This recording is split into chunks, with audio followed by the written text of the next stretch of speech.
Hi, I'm Weston. I love talking about the Astros, and I'm here to talk about Game 24 of the regular season. Astros win over the Mariners 7-5 with a big rally in the 8th inning to come back and win this game by the Astros, which is great to see because we hadn't really come back to this point in the season in any games. It was usually either like a 1-run comeback or like a 2-run comeback, but a nice 3-run comeback, especially in a later inning. Was great to see by the Astros tonight. So getting right into it, Zack Greinke would be on the mound for us tonight, and his start was rough, to say the least. It wasn't a Zack Greinke start normally. So in the second inning, Kyle Tucker would walk to lead off. He would steal second.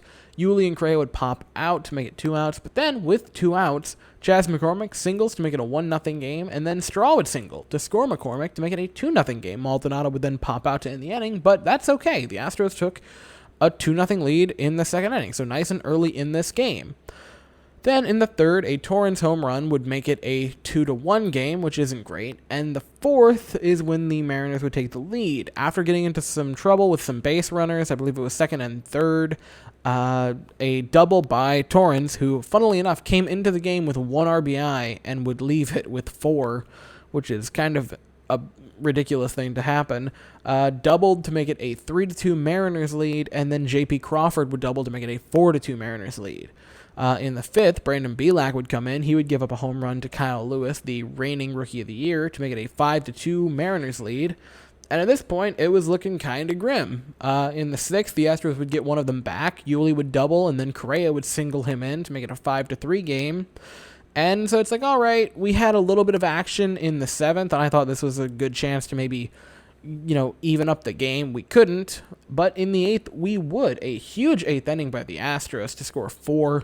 To start it off, Bregman would ground out, which was not great. Tucker would single, Yuli would single, and then Correa, with runners on first and second, grounds into what we thought was going to be a fielder's choice, but Evan White, who won a Gold Glove last year, just completely fanned on the throw, went into the foul area, up left field. 1 run would come around to score. After that, it would be a 5-4 game with Tucker scoring, like I mentioned. So that's great. Diaz would then single to make it a 5-5 tie, which is awesome. Diaz, I believe, was pinch hitting for Chas McCormick. Straw would come up, walk to load the bases, and then we had Jason Castro pinch hit for Martin Maldonado, and I'm going to talk about that in a moment. He would then draw a walk to make it a 6-5 game, so he drove home the game-winning run with a walk. Altuve would come up, and he would sac fly to make it a 7-5 game, and Brantley would ground out. And side note, Altuve had 2 hits tonight that were just ripped. I didn't get exit velos on them, but there was the one on the first pitch of the game, I believe, that I thought was gone. I started to celebrate like it was gone, and then there was one, I think, in the 5th or 6th or 7th inning, right around in there, where he just really got a hold of one, and it was a fly out. So he didn't have a great night. It was 0-for-4 with a sac fly, but he had a few really well-hit baseballs, which I wanted to mention. So after that, in the 9th, Stanek would come in, and an easy-peasy 1-2-3 9th got it done. Astros get a nice win, 7-5. Pitching lines for tonight was Zack Greinke, 4 innings of work, 4 runs. Again, not a Zack Greinke start. 2 walks and 5 strikeouts. Brandon Bielak came in. He looked pretty solid tonight. 3 innings of work, 2 hits, 1 run, no walks, and 2 strikeouts. Joe Smith came in and wasn't a total dumpster fire. He got a full inning of work without any runs. Only 1 hit and struck out 2. And then Ryan Stanek, who I can't stop talking about, 1 inning of work and got a strikeout to finish off the 9th inning, coming in essentially in the Ryan Presley position since he's gone 4 times in the last 6 games.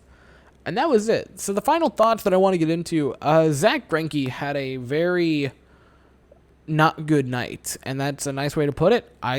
He didn't look himself, and we sort of had this issue last year where through the first 5 starts, he just looked absurd. It looked like he was going to run away with a Cy Young award, or at the very least be in contention for it. And then after that, he started to sort of fall off. I mean, granted, he kind of turned it around in the playoffs, but I was concerned that might be what we saw this season. And again, it's still very early. This is a very different year than last year. For reference, this is the 24th game for this season. We would almost be at the halfway mark for last year. For reference as to how short last season was. If you have a bad ERA right now or a bad batting average, you'd only have about another half of the season to turn it around, which is great for this. Greinke can turn it around. He can get back to being a very good starting pitcher, which is what I'm hoping. But right now, the past 2 starts, I believe. No, the last start was the last start against the Mariners? No, it wasn't. I can't quite remember his last start, but I thought it was a little bit rocky. I could be wrong. Correct me if I am. But again, it's still early. I'm not concerned yet because he still is pitching pretty well overall. But this was a rough game for Zach Greinke. Ryan Stenick came in. He continues to just be fantastic. Another clean inning. He's been probably our best non-closer relief pitcher this season, which is great to see. And the offense, this was sort of odd tonight, was completely backloaded.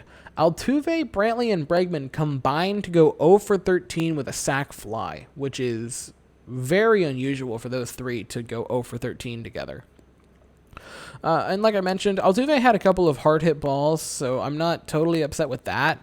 But again, 0 for 13, just seeing that as the top of your order is usually not a sign for success, and certainly not a sign for a 7-run night. So that was sort of odd. Yuli is the only player tonight who had a multi-hit game, which is what a shock. Yuli Gurriel, who's been just unreal this season. Can we take a moment to just appreciate how good Yuli has been this year? It's insane. Because he had a down year last year and then signed that extension going into the postseason. And a lot of people were like, that doesn't really make any sense. And I'm like, well, no, it doesn't. But, I like Yuli Gurriel, and he's shown to be a very good player, especially at first. He's shown that he has a sort of a plus glove and also pretty darn good offensively. So, maybe he can continue that rate.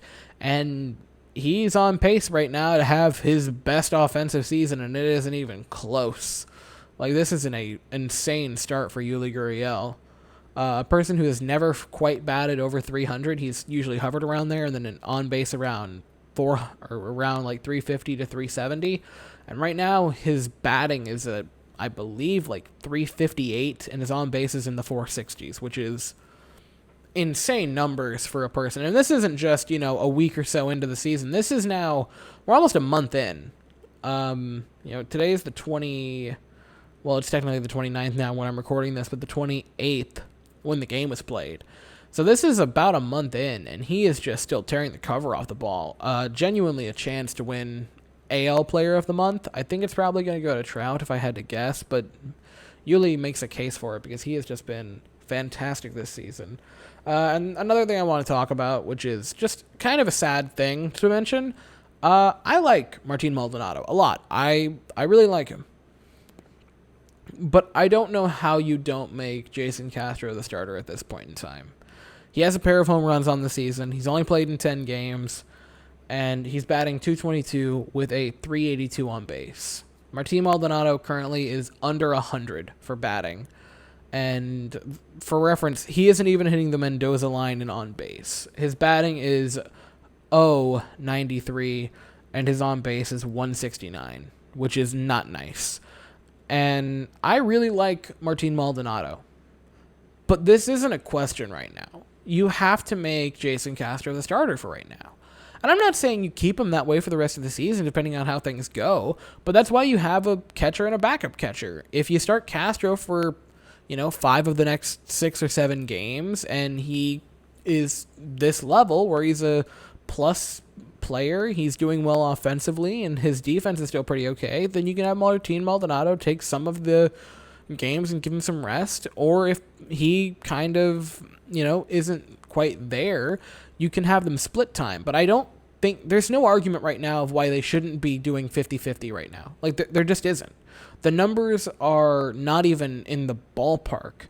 You have a guy whose batting is .222 versus a guy whose entire on base is 169. That's a 50-point difference from batting to on base, and this shouldn't be up for debate. And I like Martin Maldonado a lot, but Jason Castro at this moment in time needs to be the starting catcher, at least until further notice. Revisit the issue in a month if you make him the starter, and then go from there. But man, right now it's just at the bare minimum, man, it's got to be a 50-50, and there's no excuse why it shouldn't be.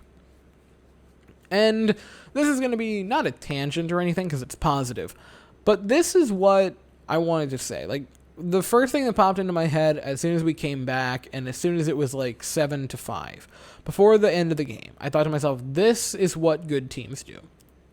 We were down quite a bit, and we kept calm. We didn't panic offensively. We didn't panic defensively. We just kept on trucking. The pitching did well. We didn't, try to bring in really good relievers or anything. We just sent out Brandon Belak, then Joe Smith, and then Ryan Stanek in the ninth. We stayed calm. We knew we were a good team, and we did what good teams do, which is win.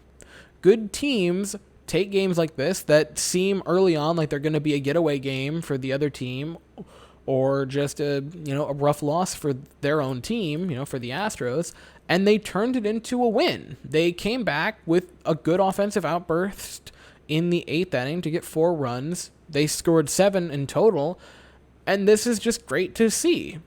Good teams find ways to win. They don't give up, and they just keep pounding and keep grinding throughout the entire game. And this is probably my favorite win of the season, where the Astros just kept on working at it. They kept chipping away.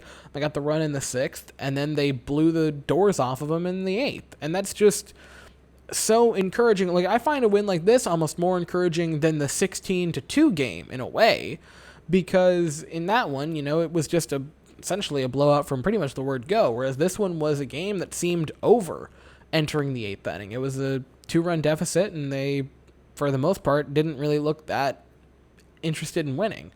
But they pulled it out, which is just fantastic to see them have this much fight in them.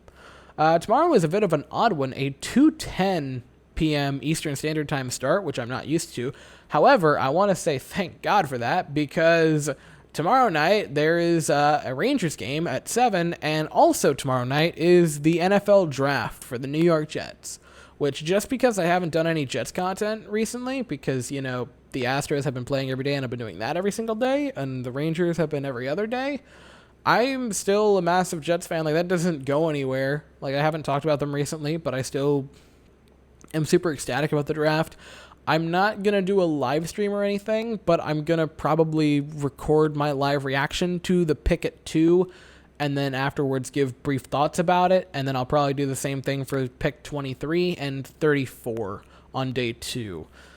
I'm probably not going to do anything for the later rounds because I don't want to sound bad, but I just don't know enough about the players after like the 50th ranked prospect to really go in depth through the 60s, 70s, and up until like the 200th overall picks. But I will do reactions to the first 3 picks for the Jets, which I'm really excited for. Hopefully by this time tomorrow night, the Rangers will have another huge win under their belts. The Astros will have another win, and Zach Wilson will be the quarterback of the New York Jets, which could be a very exciting day or a very disappointing day, depending on how everything goes. Anyway, that's all I have for this video. Thank you all so very much for watching. I hope you all have an absolutely fantastic day, and as always, go Astros.